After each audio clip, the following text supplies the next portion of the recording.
Hi. Tuesday night. I am here. Melissa Mann. So, it's funny. I wrote a little bit earlier. I usually take some notes about what I want to talk about on these things. And I wrote some notes down and I had a whole plan and I was literally about to hit live. And I was like, oh, right, there's this other thing I was going to talk about. And I was like, shit, I didn't plan for that. So maybe I'll be able to mold them all together. Maybe I won't. We're just kind of going to see what happens. I was like, oh, I could replan and be a few minutes late. Meh. So I'm not doing that. So we're just going to see what shows up. Yeah, I hope everyone's having a good week so far. It's only Tuesday. I spent 2+ hours at the doctor's with my son getting his cast off today and getting a brace fitted. And, oh my goodness, all the things. So that was kind of my day. I left work early and it's been a weird day. But I feel like I say that a lot, which makes me think that all my days are a little bit weird and maybe that's okay too. So, interestingly enough, what I wanted to talk to you about tonight, that I forgot I wanted to talk about tonight, was about how we judge ourselves. And I also have a group for professional women building self-confidence called the Authentic Confidence Collective. And on this page, I think there's an option to join group. And so I think I may get deeper into this there. But I figured I'll start with it. Hi, Susan. I'll start with it a little bit here is kind of how we get into this thing about how we judge ourselves for all the things. But particularly, I guess all the things, but I guess what brought this up was I sent an email out yesterday. If you're on my email list, you would have received it. And it was really to talk about this, that I do lives every Tuesday night for people who don't know, so that people can come on and watch them. And it was kind of a short and sweet email, like, hey, by the way, I do these lives on Tuesday night. And then at the end, I said something about how I talk about coming out of judgment of ourselves and something. And I realized after I hit send, after I reread the email 7 times, that I spelled the word judgment wrong. And I looked it up and I was like, oh, sometimes there's an E, sometimes there's not an E. Is it wrong? Is it right? And I'm like, face palm. Is everybody going to think that I'm, can't spell, incompetent, isn't good enough? Why would I listen to this girl that can't even spell the word judgment when she's talking about judgment of, ourselves? And I was like, oh, that's interesting. And I just kind of laughed at the whole thing. I was like, you know what? What are you going to do? And hate me for it or see me as human for it. And it is what it is. And I guess I just thought the irony of it all was interesting of, how I went into judgment after I talked about coming out of judgment. But what was maybe cool was that I didn't stay in that judgment space long. I was able to look at it and be like, well, that was dumb. Okay. And went on. And I was like, well, great. That gives me an opportunity to talk about that on a live or on Facebook or in some other capacity on all the ways that we can go into judgment. And there was a time in my life that I would have sent an email like that out, realized that I spelled the word wrong, and hemmed and hawed and been like, should I send another email, apologize, or what should I do? How should I make it better? Or gosh, what are they going to think? And I would have lost sleep over it. And yes, absolutely, Susan. We can make up all kinds of stories about things. That's so true. And I could have done all sorts of things in my mind. All the things that I should have done differently and I could have gone into so much judgment of myself. And this time I just didn't.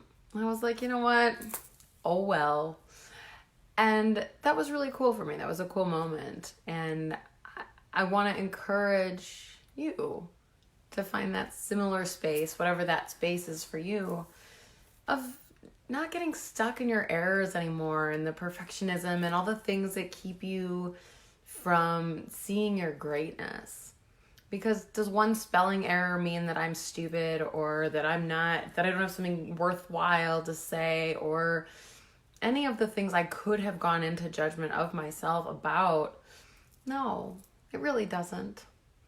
And if people want to think that about me, that's their choice. But I don't have to choose that. So I think maybe I can segue that into kind of what I did want to talk about tonight, which is potency. and how much we often feel like we have to be something other than what we are in some effort to be good, whatever that means, or nice, or perfect, or whatever story you've bought, that you either bought from what you were taught as a child, bought from your friends, bought from your coworkers, bought from yourself, about who you think you're supposed to be in the world and how you're supposed to show up in the world, when that's not really you. And this email thing gave me that opportunity to look at that too, of who am I trying to be here? And really, ironically, I sort of wrote that email in a different format than I typically do. It wasn't long or wordy. It was kind of like, hey, here's the thing. Come watch me. Cool. It was short and kind of the point, and I like that. I've noticed that when people send emails out, sometimes I don't like to read these long, wordy things. Just kind of get to the point and cool. And I did that, and then I did the thing, right? And I was like, well, you know what? I'm not perfect, and that's okay. And I don't care if the world knows I'm not perfect, because, one of the things I do is coach other people with self-confidence to get out of anxiety, to come out of judgment of themselves. And if I'm perfect, which let me tell you, I'm so clearly not, I don't know what message that sends, but I don't think it's somebody I'd want to hang out with or learn from, or I don't know. I don't want to try to be anybody other than myself. And if sometimes that means I make spelling errors, or if sometimes I say the wrong thing or do the wrong thing, or anything, so what? So I've had this conversation a lot this week with coaching clients and other people really in general in the world about like, oh, I need to learn to calm down. I need to not get so worked up. I need to not be angry. And okay, I'm not there. I don't know exactly, what is happening in their world. But a question I've thrown out is, are you being angry though? Or are you being potent? Are you just standing up for yourself or what you know is right in the world? And are you just being you? And have you been taught for so much of your life that that's not okay? That it's not okay to stand up for what you believe in, or that you need to just be good or be quiet or calm down or simmer down. And hi, Rachel. And has it been stopping you? And in how many ways have we had this experience of wanting to open our mouth to speak and go, no, how's that going to be received? Or should I or shouldn't I say this thing, do this thing? Or what should I say next? Or how's everybody in the room going to take that? And I want to be liked. And are they still going to like me if I say this or do this? And let me really choose my words wisely. And how many times in our lives have we heard that? Choose your words wisely. And I'm not saying that you should go out there and be rude and mean in the world. But what if you just were you? And what if you were able to just step into the energy that is you and say what you mean?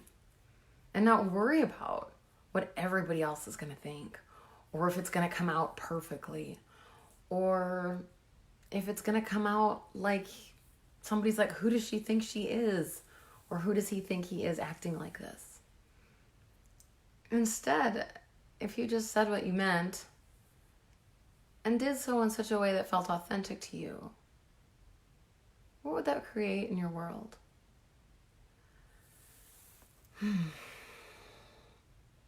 I don't know. I wrote some notes. I feel the need to look at them.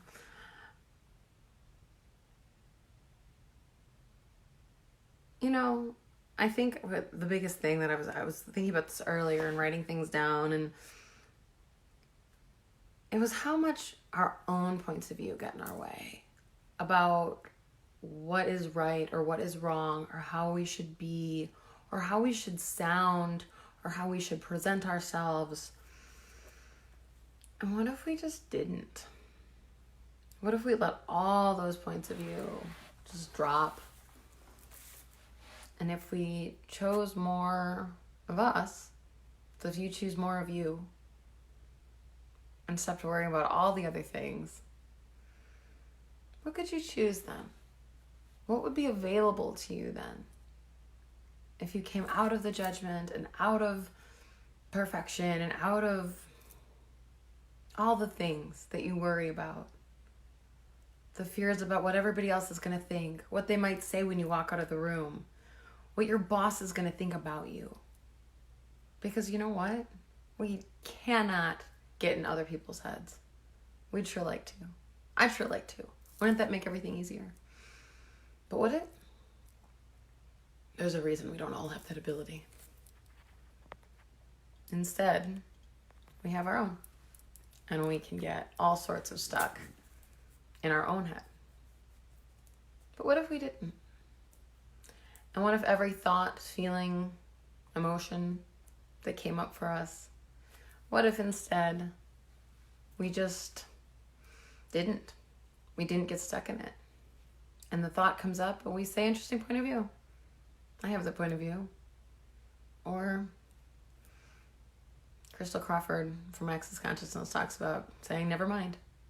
Let the thought come and say, never mind. Okay, I'm going to do it anyways. I'm going to step into my potency, my power, be myself, say what I have to say, mean what I say what I mean, and do so with gratitude and kindness and love and all of those things that you probably actually want to be. So what if you just were the things that you wanted to be? And what if you looked at your life and what you look...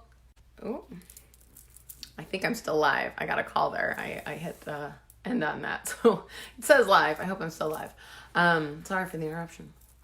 But what I was saying there before I got interrupted was what if we stepped into the energy of all of the things that we actually want to be in the world, that we want to create in the world. And what if we started to live that?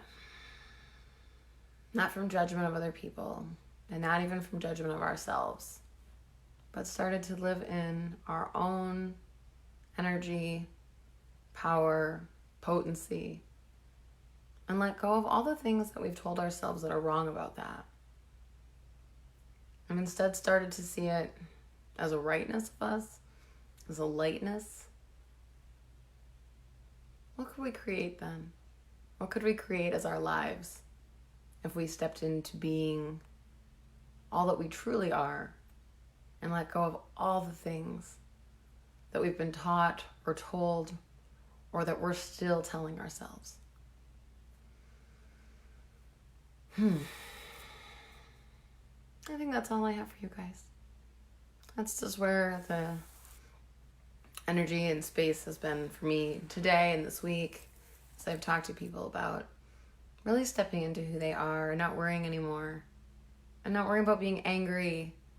Because when we try to suppress this anger thing or suppress our thoughts or our feelings or our emotions, that's when comes out something we're not looking for, something we maybe don't want to be.